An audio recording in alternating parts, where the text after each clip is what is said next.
This is Relaks Radio.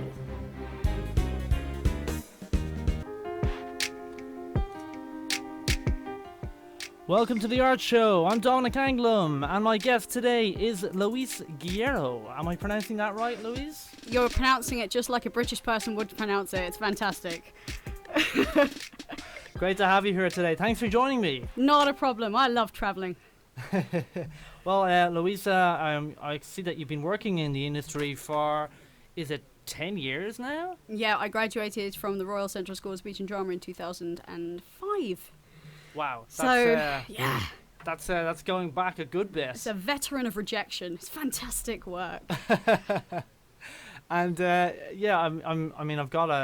did a lot of research for your show. Oh, thanks. Yeah, absolutely. I know Luisa because we're both doing a stage combat course together, a course called Through the Performance Captured Academy, and we're both. But to be fair, I'm completely new to it, whereas Luisa, you've got quite a bit of experience. I started when I was 16, and when everyone else was doing jazz dancing, contemporary, and I was like, give me a sword. So I really enjoyed it, and then I just kept going on and off, training with the BASSC, BADC, independent companies as well. And then I figured I was probably very aggressive, very short and aggressive. So fighting pertained to a love of mine, and I just kept it going. So yeah, but you're good, Dom. You're excellent. You've got good technique, and also I think there's an inner anger in there. Thank you. Yeah, there's definitely an inner anger. I think we all have an inner anger that we have to find ways to express. Hopefully in a... We're all Elsa. Let's just put it that way. Yeah, we're all Elsa. I like that. So listen, I've got so many questions lined up for you, but I suppose my first question, such a big description there. You are an all-round performance artist. Yeah. What was your first passion? What was your first passion in the arts? I don't know if it was quite seeing the arts. When you're kids, everyone calls it playing and, pretending. But then when you grow up and you have a career in it, it's called the arts. I think it's just making people laugh as a kid, doing impersonations. I grew up on Disney and American voices, so I used to pretend and go, oh, wow, why are we doing this? Okay, sure. And do that to my mum, and she's first language Portuguese, second language English. She used to hate it. Why you talk like that? I don't like you talking like that. Why don't you talk properly? And I'd be like, the irony is not lost on you. But yeah, it was that. And then I grew up with loads of musicals around me. Very unconventional. I used to watch things like, Seven Brides for Seven Brothers, Singing in the Rain, Top Hat. And I love them. It was always a hobby. And then it became something that I wanted to do in my real life. So I say my first passion was a combination of comedy and being in the limelight and singing, which is why I've always kept up my singing.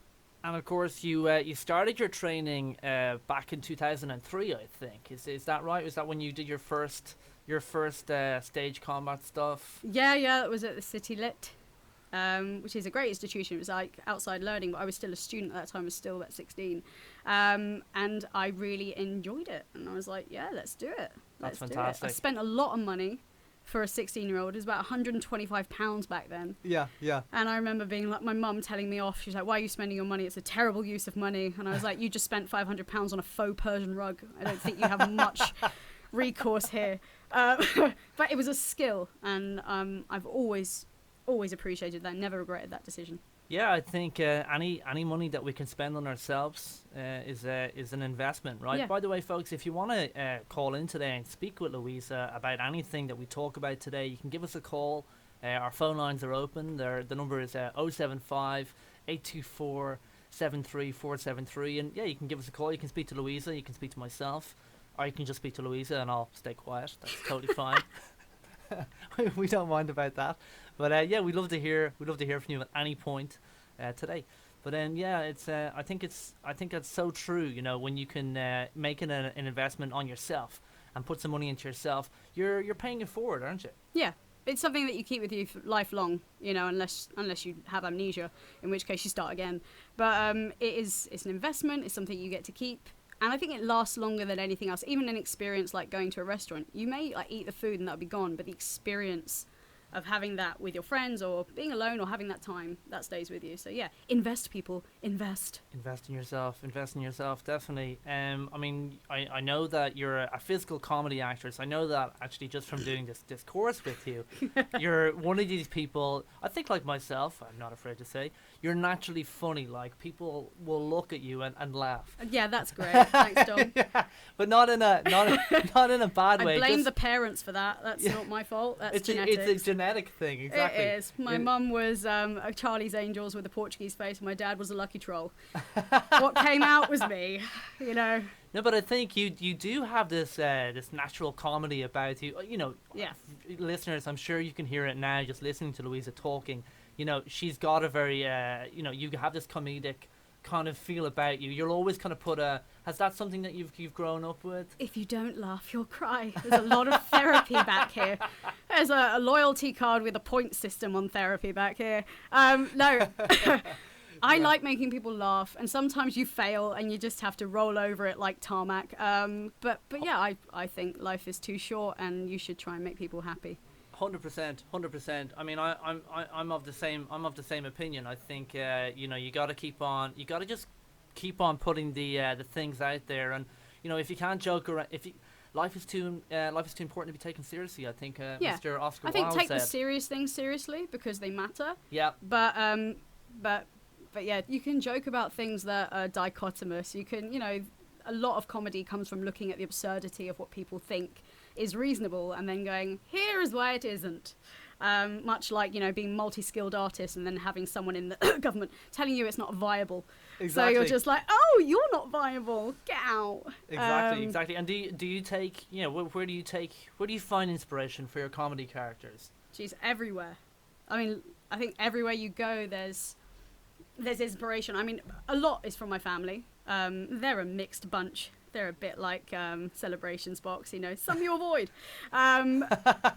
Let's just say there's a topic. I'm quite outspoken in my family, and it doesn't go down very well. They're very Portuguese, not passive aggressive. That's funny. They're quite outspoken too, but when it suits them. So I've been accused of various things in my life, in my family, and it's got us into many arguments. And then they've told me that I'm crazy or I'm mental. It's the go-to word. Oh my God, you're mental. You're very sensitive. Oh my God. And I'm like, oh wow, this sensitive word, it just means I'm not insensitive. Yeah. But just mention gaslighting to my family. It's hilarious. You have a section of my family who will deny it vehemently. Yeah. And they will basically block you. And then you have the other section of my family, the highly Portuguese section, second generation who've come to this country. And they will meet you with, you're like, there is gaslighting in this family. And you immediately get, oh, but you shouldn't play with gas. It's very dangerous. You know, gas is for the cooker and it's for the house. You don't play with gas. And I'm like, you've missed the point. But yeah, it's family and children. I used to babysit, and I still do. I don't know why it's called babysitting. It really should be called child sitting. And a lot of them, they took care of me. But there was this one girl, and I won't mention names because she's gorgeous. And she's just so naively beautiful and innocent. Yeah. But she was in the bath. And she was naked because she's in the bath. Of course. And she was cupping the water around her. I was like, what are you doing? She's like, I'm trying to catch my farts. And I was like, wow.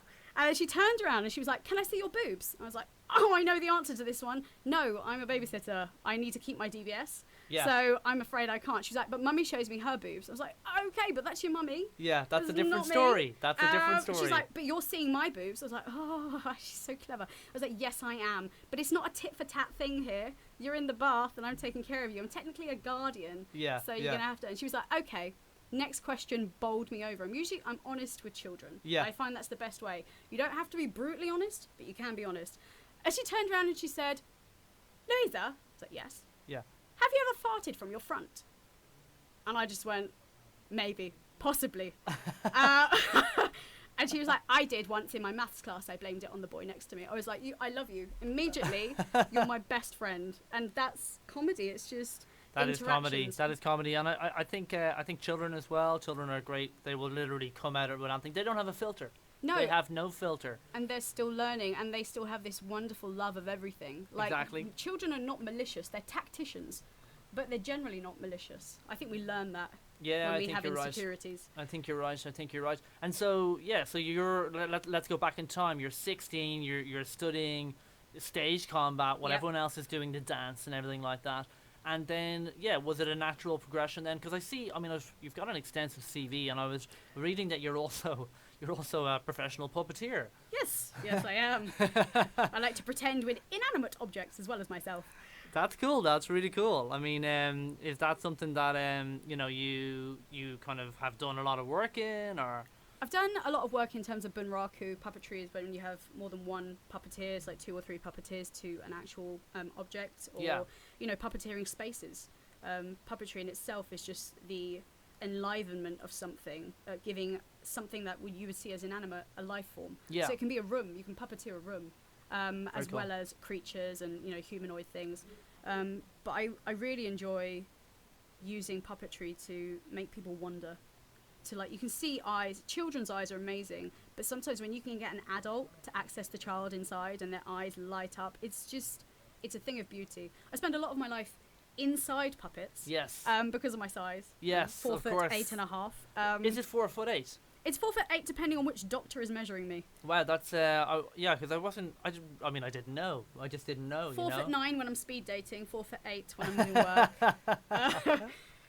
That's cool. That's really cool. 4'8". I don't know if I've ever met a 4'8" person before. Now you have, Dom. You're living your best life. This is it. I'm living the dream, folks. You heard we it here both first. get neck cramp talking to each other if we stand up. Yeah, that's why we're in these chairs that go up and down.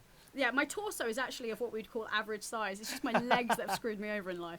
Yeah, I have that. I've got quite a long neck for some reason. I used to get called ostrich when I was in school. Oh, kids are so delightful. Yeah, I know. I mean, I was also a fast runner. That was just the teachers, wasn't it, Dom? I didn't mind. I was like, hey, I'll take it. I'll take it. If any attention is good attention, that's what the actor says. It's like, you'd be scared of an ostrich if it ran at you, so I would take that as a compliment. Exactly.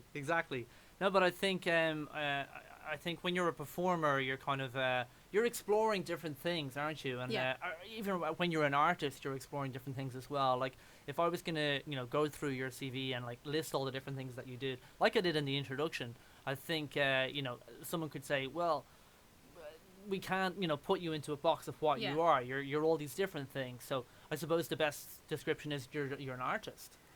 I am, and I don't.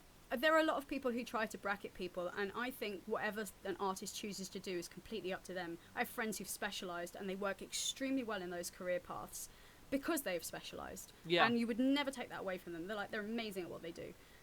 But I've always wanted to be the person who could do a little bit of everything. Yeah. Just in case, because I feel like I'm missing out if I don't, I'm a bit of a taster. I'm like the buffet person. Sure. Not the person who goes to the really expensive restaurant and gets the amazing food, but a little bit of it, diet food. I'm the one that goes full at buffet, try everything until you're full. I think that's important to do as an artist. I mean, it's overeat. Yes. Fabulous. Yeah, I actually do think it is because initially you will overeat and you will kind of do lots of different things and train in lots of different things. What you'll figure out exactly. You'll figure out where your kind of whether your you're main gluten passion intolerant, is. Whether you're veggie. Exactly. We love metaphors here. We do indeed. Join we us do on indeed. the Metaphor channel. The Metaphor channel. We'll be right back after this short break, folks. I'll be talking to Luisa Guerreiro. I hope I'm pronouncing that in some way correct. We'll do a lesson on it when you come back. Great. Join us after the break. Give us a call if you want to have a chat with us about anything we're talking about. Our number is 075 824 73473. I'm Dominic Anglim. This is Luisa Guerreiro. I think it's not too hard to pronounce. I don't think it's too hard to pronounce. And we'll be right back after this short break, this short commercial break, as they say. Who are you calling short? Not you. We'll be right back. Relaks Radio.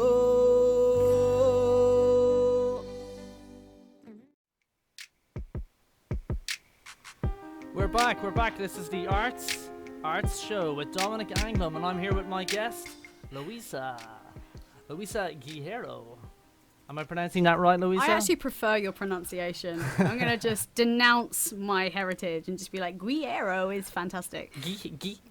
If you're Portuguese, Guerreiro. you kind of saying it as Guerreiro. Because it's like, our word for war is guerra. Whereas, so it's like soldier or warrior, which helps with stage fighting. It's like, it's in my blood. Mulan, step aside. If you're English, just take the 2 R's in the middle and make it a H or an R. So Guerreiro or Guerreiro. I I mean, I like Guerreiro because I like Guerreiro because I mean I come from speaking Spanish. You know, yo hablo español, so I'm like I'm coming from a Spanish. Which is similar background, you know. It's kind of like cousins who didn't get on and then they put a border. Yeah, exactly. Exactly. Hey, let's talk a little bit more about you because that's why we're here. That's why we're here. Apparently. Luisa Guerreiro. You're just loving it. I am. I glee in your face. Each time I say it, I think I'm saying it a little bit better. It's like Duolingo for names. Yeah. Each time I say it, I'm like, I'm learning Portuguese. I'm getting better. No, but let's talk a little bit about you. Yeah, I loved your training and some of we've also got an award winner here, folks. Oh shucks. An award winner. Stop. You got some nice awards. The first award that you won was in 2004, the Christopher Wade Award. That was Can you tell me a little bit about that? I was training in musical theatre at the Royal Central School of Speech and Drama, and it was an award that you could audition for by doing 4 different songs, and I think one of them had to be singer-songwriter, actor through song based, and then the other 3 were very lyrical, showing off your voice quality, and I think I went up against about 5 other people, and it was awarded to, I think, 5 other women, and then there was 1 award for a female, 1 award for a male, and it was just really lucky to get it. If anything, I mean, it gave me a little bit of funds just to help with, you know, any of the course material that we needed to buy and stuff like that, which is really helpful, because, you know, when we're training in the arts, they're expensive the minute you go into masters, you know, they're not subsidised.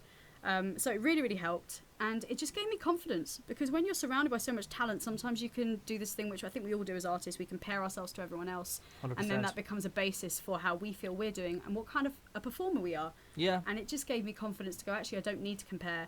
Someone has basically said, we think you're good. Yeah. And I was around the most phenomenal talent, like all of the people in my class were amazing. I've gone on to do various different things. Yeah. But it was just a nice little, you know, pat on the back. That's really nice. That's really nice. And in 2004 as well, so it's like 16 years ago. So nice to get that award early on in your journey. It prepared me. Well, it didn't really. There was a lot of rejection afterwards, but it gave me a little boost. Yeah, that's nice. That's nice. I think the you know, if you do manage to pick up an award for something, it's nice. It's just a nice little nod from the industry, or from some people who are more experienced than you, or maybe who are a bit more established than you, kind of saying, yeah, you know what, you know, you're not there yet, but you've got potential. You know, and that's an acknowledgement. Nice. It's an accreditation of someone going, hey, we really appreciated that performance. Here you go. Yeah. Here's some money and a certificate. That's very cool. Great. And how important now, like 16 years on, how important is training for you, like training in your craft? I mean, I know it's difficult now with finances being low with COVID and everything, but I still intend to do singing lessons. I've been continuing those for about 9 years. You are a fantastic singer. Oh, thank you, mate. I've heard. I just discovered this recently. We were on our way to Stage Combat class with performancecapturedacademy.com. Just give them a little plug there. And we were on our way to class, and myself and Luisa, we always arrive a little bit early, and sometimes little coffee. We have a little coffee beforehand, a little bit of caffeine, you know. And Luisa was just talking, and suddenly from nowhere she broke out into song, and I was like, I can dance, I can sing. I was like, whoa, this girl can sing. What is going on here? This lady is, she's a bit of a dark horse. Just I was thinking, waiting for my casting bracket, you know. It's like walking in the street, and it's like, did I tell you I can dance? Have you seen me do this? You know. They're like, that's moving to music. Dance is a very different thing. Yeah, that's performance artist. That's not actually dancing. That's what we call needs medication. When you see me dancing. Nice. Yeah, but I think no, it's cool. Tell me a little bit about the singing. You say you're still doing singing lessons now. Still do 9 years on. Yeah, it's a muscle. You know, you have to keep it going. You need to keep it trained for when you might need it. And I'm also doing so many different other things. I just find. I went through a period 3 years after graduating of thinking, when I do an audition for musical theatre, then I'll do my singing lesson. Yeah. And then I'll go through my song. Yeah. And at that point, it really is too late, because the stamina isn't there and the support isn't there, and you haven't worked on this craft, and so you're coming into it cold. And I just did some awful auditions, so like 3 really bad auditions for a prominent casting director in musical theatre. Yeah. And I said after the 3rd one, that's it, I've had enough. I'm literally just going to spend the money that I should be spending on singing and make sure that I feel confident and prepared. Because a lot of the time it was nerves, knowing that I didn't know it well enough. Yeah, and I think, I mean, with singing especially, I think it's, and a lot of theatre acting as well, it's very much to do with your breathing. Yeah, breathing, support. Once you've got your breathing and support sorted, you could be the most petrified Nelly in the whole world. But if your voice comes out supported, you trick yourself into believing you're not as nervous as you are. Exactly. And you then fake it till you make it kind of vibe, right? I fake it till you make it. Fake it till you make it. That's what I do. That's what I do, man. I just fake it till I make it, okay? I'm a make it. We just lost all our American Brooklyn audience. Yes, we did. Yes, we did. So sorry, guys. We'd like to apologise for that last little. Or we just be like, get over it. No, it's great though, and so I heard you singing, and I said, well, this lady can sing as well as everything else that she can do, and I was impressed, and it inspired me. I said, I'm inspired. I would like to interview Luisa on the Arts Show, and that's how she ended up here today. I was kidnapped. Help me. Help me. There's no way out. But listen, if you want to get kidnapped and come on the Arts Show with us, you can. That's the total possibility. You can tweet at me. It's at EnlightenDom on Twitter. Are you on the Twitter? I am on the Twitter at Luisa Guerreiro 4. Apparently there are 3 others. Yeah, you're the 4th. I am the 4th emergency service when it comes to Luisa Guerreiro's. You know what they say about the 4th though? It's born on the 4th of July. May the 4th be with you. There's a lot of 4ths out there. I feel there's a lot of trilogies that really aren't worth much. Let's do the 4th. We all know the 4th Aliens was the best one. We all know that at Free Willy 4 they really should have just let him get trapped. We all know that when you enter your 4s, you're really alive. Yeah, true that. You can walk, you can talk, you can argue. Absolutely. The sun is purple. How many courses are there in the meal? 4. Exactly. How many hands do I have? 6. We could go on. We could go be on. off-piste for a long time. We'd love to hear from you today. If you want to speak to Luisa, you can give us a call. Our number is 075 824 73473, and you can give us a call on that. But I mean, going through your website and things like that, I found out that you are actually on the database for Cirque du Soleil, no less. How does that come about, and what does that mean exactly? It means you are on the database for Cirque du Soleil. Basically, years ago, and I can't remember exactly when, they had these insane auditions where you would have 10 rounds, and it was kind of like Britain's Got Talent on acid. 10 rounds of performance that they would filter all the way down in about 2 days. Right. And I got through all the rounds, and I was like, amazing. Oh, I wonder if it's because I look weird. And it wasn't. Apparently it wasn't for the gymnast thing. And I got through with another 2 people, and it was incredible, so hard. Yeah. But it was the most insane audition I've ever done. It was just a lot of adrenaline in the room. And then I came home and I was like, Mum, I'm on the Cirque du Soleil database. And she was like, what does that mean? I was like, Cirque du Soleil, that amazing company, it means that if they ever want anyone to join their shows, I have first dibs at auditions because I'm on their database. A bit like, the old yellow pages. Yeah. Showing my age. And she was like, but you're not one of those. Why are they using you? You're not one of those. I went, no, I'm not a gymnast because I was a round child and you didn't put me into gymnastics for long enough. Yeah. But I'm a comedy. She was like, oh, well, if you want to waste your life, I can't do anything about it. I was like, I'm running away with the circus. Oh my God. Cool. That's great though. I mean, if the Cirque did ever come to town, you'd be like, I'm here, I can jump on, I can do whatever, right? A lot of the time it's an online database and they have, another set of phenomenal talent. You're always in this pool of phenomenal talent. You realise that actually there's so much talent out there in the whole world, never mind the UK. And what they'll do is they'll put a casting out there, and then anywhere in the world you can make the application because you now have access to those castings if they put it on this what's called a registry that you sign up to once you're brought onto the database.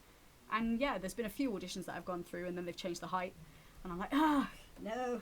I was actually too tall. I think I think it's one of those things where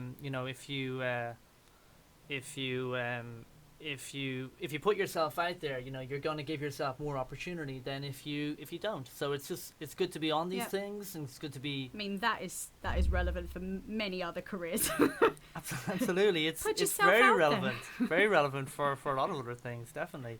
And I want to talk to you a little bit about your voiceover, because you've got great I think listeners, I think you'll agree that Luisa's very good at doing different voices. And I know that you have an extensive list of credits for voiceover acting, VO work, as we call it in the business. I like using my voice. It's fun. What kind of things have you done? Would we know any of the stuff that you've done? I think the one that people do know, and they're always very upset when they meet me because my avatar was stunning. I was the voice of Caroline Scott Kenway and Jennifer Scott Kenway in Assassin's Creed Black Flag. Wow, that's interesting. Do we have any gamer listeners out there today? Any gamers out there? My cousin played the game 4 times and hadn't realised. And then he was like, "What?" And I was like, "Yeah." And he was like, "No." And I was like, "Pirateering? Is it dangerous?" And he just lost his mind. And he was just like, "No! No!" I was like, "Yes, I'm a redhead." That's I know. Brilliant. But it's fun. You get to be other people. You get to completely immerse yourself in another world. That's so exciting. I mean, I've also been robots. That was the weirdest thing. I had a voiceover just for like character voices, like animations, where they just wanted a robot to do various sounds. And they were like, "We kind of want a bit of a Wall-E thing." Yeah. So I just ended up going, "Yeah." And they were like, "Now sad." They're like, "Now sad, depressed." And you're like, "Wow, this is my life." That's fantastic. I love that. It's I mean, it's just so cool to hear you do all these different voices. And You're such a flirt. Oh, you know. But you've did I read something? Maybe I'm wrong, but did I read something to do with you were involved some way with David Fletcher and Yes, no, that was another weird job. That was an ADR thing, which I think I can talk about now because it's out. Fletcher did this. Me and Fletch. You and Fletch. Rocket Man. Oh yeah. Came out as the I think it's a biopic almost. Okay. On the Queen of rock and roll.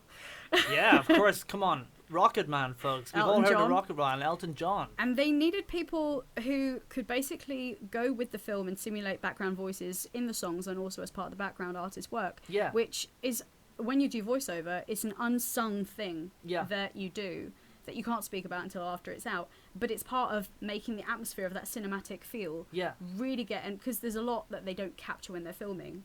And they'll do it in post-production. So it's great. You get to add to this feel of these scenes. That's amazing. And you're there with about 20 other people. This was obviously before social distancing. Yeah.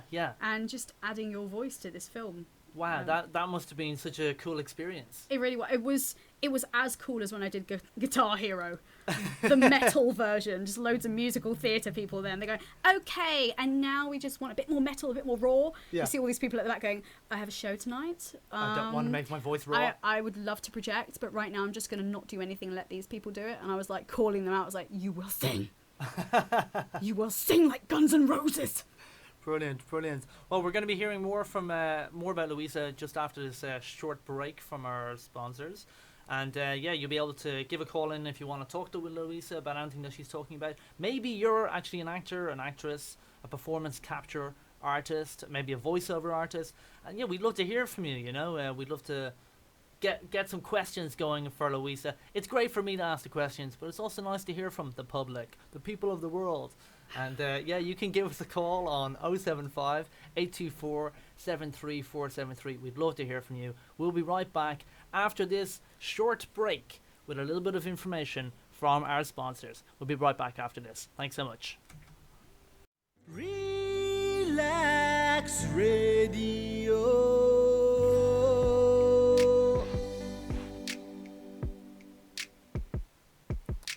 We're back, the Larts Show, with myself, Dominic Anglim, and of course, my guest, Luisa Guerreiro.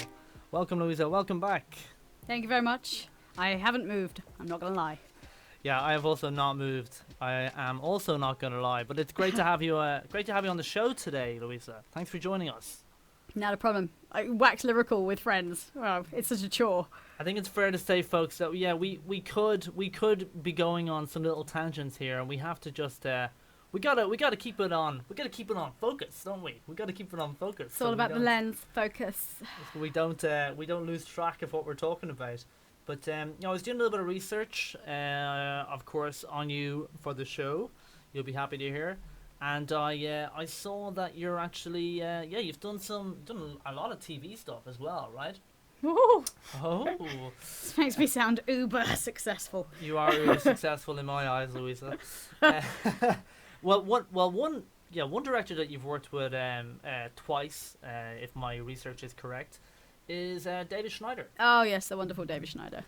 What can you? First of all, let's talk a little bit about Josh, the BBC Three sitcom that you had a part in. Yeah. You played Maria Carvalho. Carvalho. Yes. Yeah. What a great name. And you had this part back in 2000. When was that? 2016. Yeah, sounds about right. Yeah. Yeah. Tell me a little bit about that role. It was a gift. To this day, I don't know how they found me or why they found me, but they did. Yeah. I think they were looking for someone with comedy experience to play a cleaner, and I was like, my mother is a cleaner. This is the job. This is the job I've been waiting for. And she had a few lines in English with a Portuguese accent. And I was like, oh, please give this to me. And she had to speak in Portuguese as well. So it was a whole misunderstanding where they think she's like a favela worker who's come in to do some like banging of drums. And it's all mistaken identity thing. Yeah. And they brought me in for an audition. I probably shouldn't say this out loud. Really? But let's do it. They brought me in for an audition, and David Schneider was there, and he was lovely, and he basically workshopped a few things with me. Cool. And he was like, I just want you to ad-lib some Portuguese. Yeah. And I was like, cool. And I looked around the room, and I made this judgment. I didn't think anyone could speak Portuguese in that room. Oh, no. So I was like, my grammar is terrible, but let's just make up some stuff. Oh, no. And see what happens. And I literally made up the worst Portuguese in the world. The syntax was all over the place. Conjunctive verbs being thrown in there like willy-nilly. Yeah. And they were like, great, okay, so we'll be filming on Tuesday. And I was like, oh, okay. So straight on Facebook to ask my cousin Sophia, who lives in Madeira. And I was just like, Sophia, help me. I need like stock phrases, 20 stock phrases that are grammatically correct in Portuguese. Yeah. And I just used that as an improv board when I was on set. Oh, that's great. That's really great. cool. It was basically just a version of my mum, a more sedate version of my mum. That's really cool. That's really cool. But it was so much fun as well, and they were really welcoming, and it was a lot of fun to work with the cast who were there.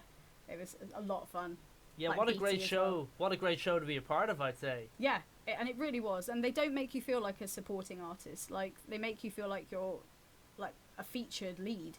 Brilliant. Because they bang on it. And he gave me a lot of license to do a lot of my stuff improvised as well. Yeah, of course. And I think, I suppose meeting him back in 2016 I'm curious, did that have any influence in terms of you working together again? Because you did work with him again on the National Lottery 25th birthday commercial. Yeah. Like last year, right? That was a friend who works with him, so a friend of a friend who had seen me do Josh as well. Yeah. And they were looking for people who were mimes. Okay. And I've done a lot of physical comedy and commedia. And so she just shot me an email in the dark, just basically going, hey, we're looking for someone to do a mime based on this phrase. Do you fancy just sending us a few things and we'll see what happens of it? Really cool. And I sent it, and it was manic. It was like Robin Williams on LSD. It was terrible. Like, it was all over the place. But it was my interpretation. They were like, great, can you just do another one? I was like, yep. I did another one, and then they were like, cool. I was like, are you actually asking professional mime artists to do this? Yeah. And apparently they did, but apparently mine was the one they chose. So I was That's like, great. It was a lot of fun. It was a wonderful campaign for the National Lottery. Yeah, and it was a huge amount of fun. Great thing to do as well. I mean, mime is just so much fun to do as well, isn't it? Like, It if you get also to do pertains to my love of slapstick, and Robin Williams is like, I'm more. It's 6 years today. I think he passed away 2014. Yeah, gosh. But he was my idol, and still is. He still lives on. Yeah, brilliant comedy performer, definitely. Such physicality on stage. So physicality, just natural bouffon with intelligence, like just brilliant. Yeah. That's really cool. So you're a big fan of Rob Williams. Yeah, I was definitely a fan of him as well. Big shame when he passed on. But that was my like the minute they were like, be a mime, I was like, thank you, and I make no apologies for what will happen next. I will now take inspiration from Robin Williams. I am zen. That's great. And let's talk a little bit about there's a TV pilot, Jenna the Great. Yep. Directed by Mr. Dan Tonkin, of course, who we were talking about earlier on today. Yeah. And this show was actually nominated for the Summer Award at the Alternative Film Festival. Congratulations. Yeah. Thank you. We're very proud of this production. It's a TV pilot. I mean, I'm proud as well because I get to play someone who's northern, which really annoys my boyfriend who's from Stockton. Let me hear your northern accent. Oh, don't do that. I have to do it like this then. Oh, great. That's Steph. Steph, she talks like this, and she talks to her daughter. So when she's talking, that's the way she talks. Nice. So- It's great to hear. It's great to hear all the different accents coming out of you, Luisa. I know, it depends who you ask, really. You got all the Northerners going, I'm going to phone in now. yeah. Basically, a lot of the time when they terrible. ask for a Northern accent, they just want chicken run. They just want everyone to talk like that.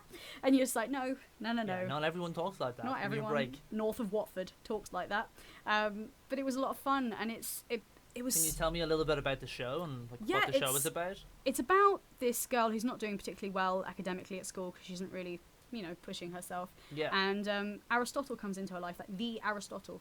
So it was one of those, like, Wow. when you grew up and you had these children's series that were quite educational. Yeah. And they didn't have just children in them, but they told this story through the wonder of magic and what if. Yeah. And it was quite surreal. But Aristotle comes back to her to try and get her into the habit of learning, and he also has to learn things about himself so he can go back. Yeah. And he comes, it's this book that has special powers. So it's like reminiscent of the Never-Ending Story, and things I used to grow up with. Like the only way I can describe it is kind of like what was the show, Round the Twist. I remember that show. Those kind of things where you're just so engrossed in it as a series basis. Yeah. And different things happen. So when Dan asked me to do it, we met each other on an audition 3 years before that, and he remembered me for it, even though he didn't pick me for that job. Great. Yeah. And I did a few auditions for him, and then we did it. I was like, this is an amazing concept. It has magic, it has education, it has youth, it's pertaining to subjects that we all talk about. Nice. It's funny. Jenna is hilarious, and the guy who's playing Aristotle was absolutely hilarious. Oh my god, it sounds really good. I really want to see this show. Yeah, and it just was something that isn't out at the moment. There's a lot of stuff that can be a bit samey. Yeah. And I thought my gut was going, go with this. And Cool, I think so- the critics have agreed. Yeah, it seems to be getting a very positive response from the critics.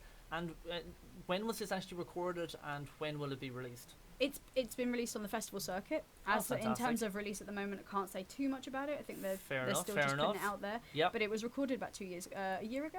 I lost track of time. Yeah, it is hard to keep track of times because you do about so a year many ago. projects, and it's just kind of like they just kind of get put on the back burner and Yeah. you do something else, right? But I'm really hoping it gets picked up because it's just a really funny script. There are some scripts you shouldn't let go, and this is one of them. It sounds amazing, and I mean, I think the fact that you've been nominated for this award as well, the show, I mean, I should say, Yeah, the fact that it's been nominated for this award, I think speaks volumes. it does. It's always great, as you said. It's great to get awards, some kind of recognition.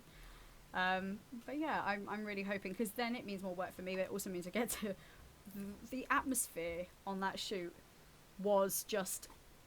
I don't know how to pronounce it. Is that giggly girlish? Giggly girlish. Giggly girlish. Giggly Everyone girlish, just enjoyed not each girlish, other's girlish. company Yeah. a great deal, and there was a lot of giggles going around. That's fantastic. And can we talk a little bit about... I don't know if we can talk about this or not. I'm going to start to say it, and if we can't talk about it, it's a video game project that you did this year. It's a video game project called Magic the Gathering. Can you talk about that? Yes, I can talk about that. Okay, great. It was a trailer for Magic the Gathering. It's like a card game. Yeah. And it was a lot of fun. I played children and creatures a great deal in motion capture.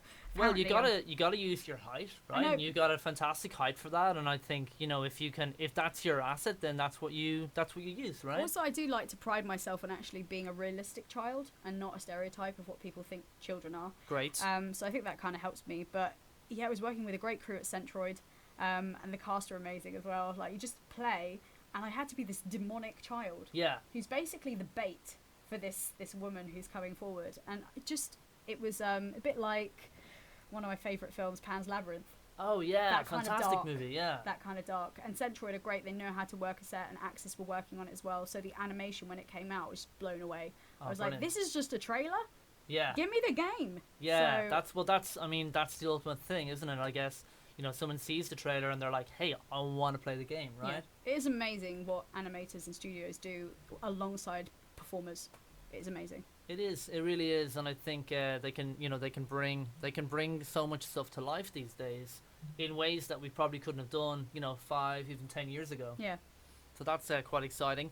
We are going to take our last break of the show, so we will be back in a moment. The phone lines are open if you did want to call in and speak to Luisa to ask her about anything that we've been talking about today.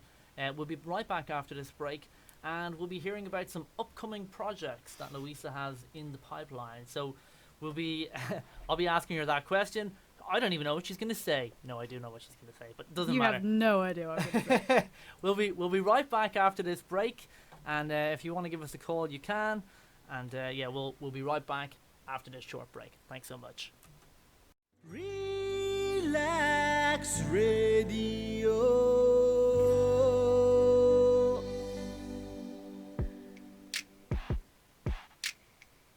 We're back.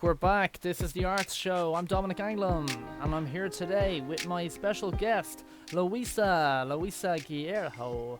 I love it. I said I'm completely wrong, I'm sure. Completely wrong. You're being very generous to me, Luisa. You made me sound very R&B. It's great. Luisa Guerreiro. Guerreiro. I'm the. There's a little bit of hip hop going on in the show today. Luisa, it's been so great to have you on the show today. Thanks for coming in. Oh, they let me out. It's great. It's so great. I've only been in London for a year, and I don't know that many people here. So when I asked Luisa if she wanted to be on the show, and she said yes, I was very happy because I said, let me look at my diary. Yeah, she was like, let me get back to you. Let me get back to you. No, but it's been great, and I think the longer you work in an industry, the more different things that you do. Yeah, the more people you meet, the more opportunities you find. Yeah. Yeah, and I think especially when you're a performance artist, you go into all these different areas. You got your background in your puppeteering, and you got your background in your stage combat, and you got your background, with the voiceover artist stuff, and you got your background in just being a comedy actress as well, and also just being an actress. Yeah. So I've been saying to you since I met you, when are we going to get you on stage to do some comedy? Because I'm a comedian, and I always say, whenever I meet funny people, I always say, are you on stage? Are you a comedian? And if they say no, I say, when are you going to get on stage? And the answer to that was, I was just waiting for a pandemic so I could write something. I thought you were going to talk about your one-woman show. I am. But I think everyone will be coming out of this exodus. They'll be exodusing this pandemic with one-man and one-woman shows. Yeah, so I might have to wait until the actual influx has gone. But yes, I am currently writing or in the process of formulating a one-woman show based on my mother. My mother is called Teresa. Okay. So it will be called Mother Teresa ? So, because sometimes she's not quite a saint and sometimes she is. Yeah, I mean, I think we do take a lot of inspiration from our family members, from the people that we're in contact most with life. And sometimes, for me anyway, sometimes the people that kind of grace me or that kind of rub me the wrong way, those are the people that I can get my kind of best comedy from. Yeah. I mean, you can get That's why it's called tragicomedy. Yes. There are sometimes you get comedy out of tragedy. Yes. Some of the cruelest moments in life comedians have made funny. I mean, I always say that, where my family are from are like the dirt tracks and hills of Madeira in Portugal. It's kind of like the hills have eyes people, but with an accent. So, like, a lot of what they say, they don't think before they say it. Yeah. But it's just hilarious, like, the stuff that they come out with. So I'm always logging it. Nice. And putting it down. Nice.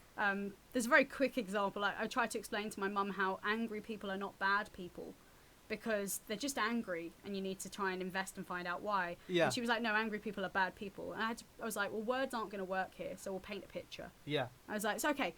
An angry person goes into a shop at night and they don't shoot anyone.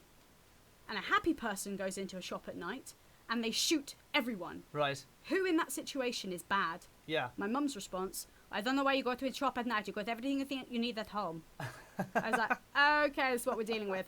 Fabulous. So yeah, stuff like that. It will be a one-woman show. I'm not sure when it will come out, but it's... You've been writing it throughout the lockdown, I guess? I've been trying to I think a lot of us during the lockdown have just been trying to sort out where we are. Yeah. So my writing hasn't really happened. I think kudos to you if you are writing and being creative. It's a way out. We all need to do something to keep sane. Keep sane, yeah. Keep sane. How do you manage, I mean, you've been in the business for a long time. How do you manage mental health? I stay away from my family. I know, bless them. They're not all bad. It's just a very small minority. I try to talk to my friends, keep positivity around you. Nice. Anything that gives you a little bit of zen, like take some time for yourself, watch something. If you need to watch a box set, don't feel guilty. If you want to write, do it. Yeah. I think also it's don't judge yourself and don't allow others to judge you. This is a time where we're all going through it pretty much together.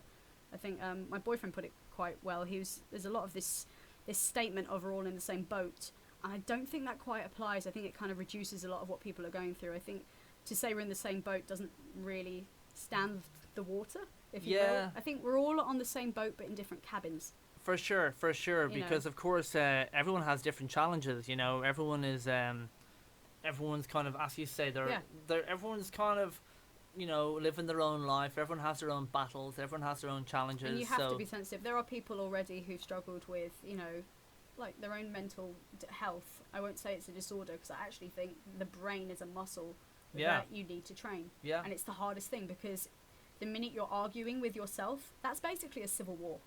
Exactly. So it's the hardest war you'll ever fight. But I think just being aware of that and making sure that you're there for people.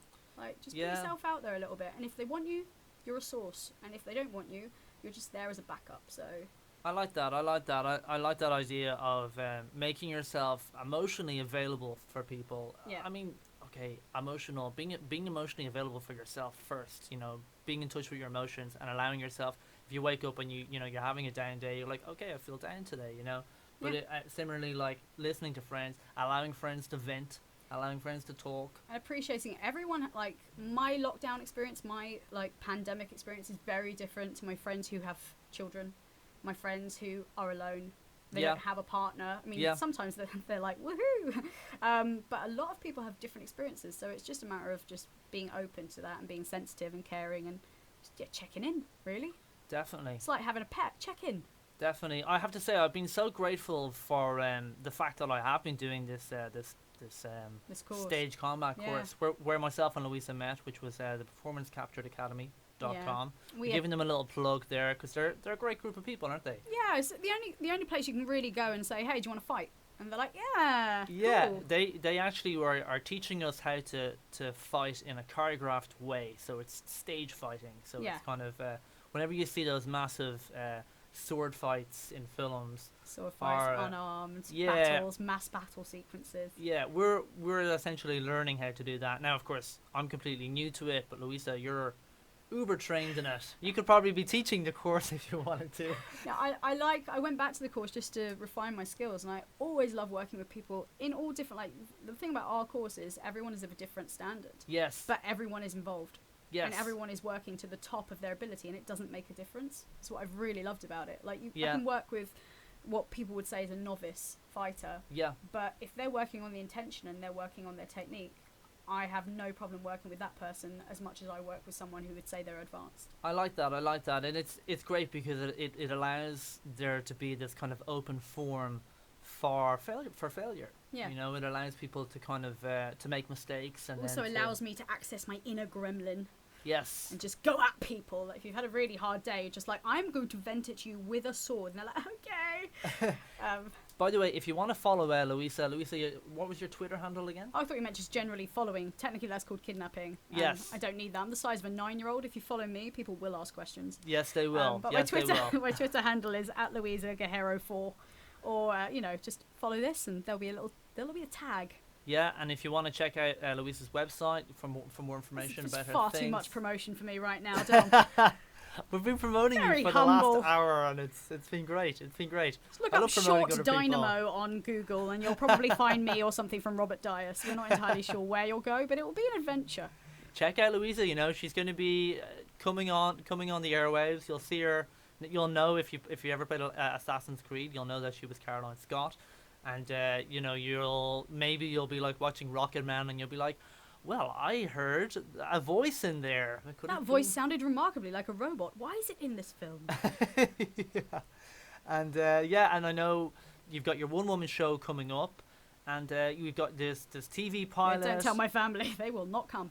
Or maybe they shouldn't come. Maybe they shouldn't come. Maybe they shouldn't come. It will be very balanced. Don't worry. I like to have every day I like to start with a moment of gratitude and a positive thought to get myself on the day, to set myself up for the day.